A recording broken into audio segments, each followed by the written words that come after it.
তো ভিউয়ার্স আজকের ভিডিওতে দেখাবো কিভাবে আপনারা নগদ থেকে লোন নেবেন। নগদ থেকে লোন নেওয়ার জন্য প্রথমে আপনারা নগদ অ্যাপ্লিকেশনটির ভিতরে প্রবেশ করবেন। তারপর পিন দিয়ে আপনারা ভিতরে প্রবেশ করবেন, লগ ইন করবেন। লগ ইন করার পর এবার বন্ধুরা আপনারা কিভাবে নগদ থেকে লোন নেবেন সেটা দেখার জন্য আপনারা এখান থেকে একটা টুলস খুঁজবেন, সেটা হচ্ছে লোন। আপনি এখান থেকে খুঁজে দেখবেন যে লোন নামক কোনো অপশন আছে কি না। লোন নামক অপশন আপনি এখান থেকে খুঁজে দেখবেন, যদি না থাকে তাহলে সেক্ষেত্রে এখান থেকে আমার নগদ অপশনের মধ্যে ক্লিক করবেন। তারপর বন্ধুরা এখানে আপনারা খুঁজে দেখবেন নগদ থেকে লোন নেওয়ার মতো কোনো অপশন আছে কি না।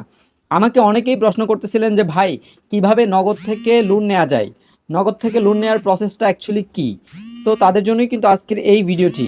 তো আপনারা এখানে ভালোভাবে খুঁজে দেখবেন নগদ থেকে লোন নেওয়ার কোনো অপশন আছে কি না।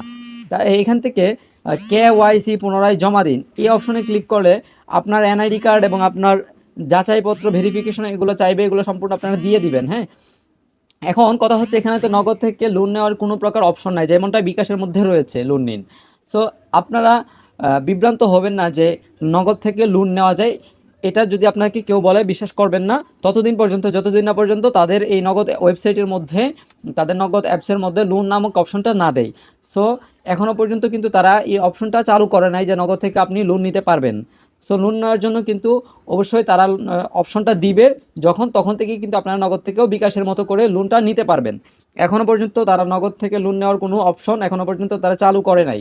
সো ভিউয়ার্স আজকের ভিডিওটি ছিল মূলত এতটুকুই। ভিডিওটি আপনাদের কাছে কেমন লেগেছে অবশ্যই কমেন্টে আপনাদের গুরুত্বপূর্ণ মতামত জানাবেন। আজকের মতো এখানে বিদায় নিচ্ছি। আসসালামু আলাইকুম।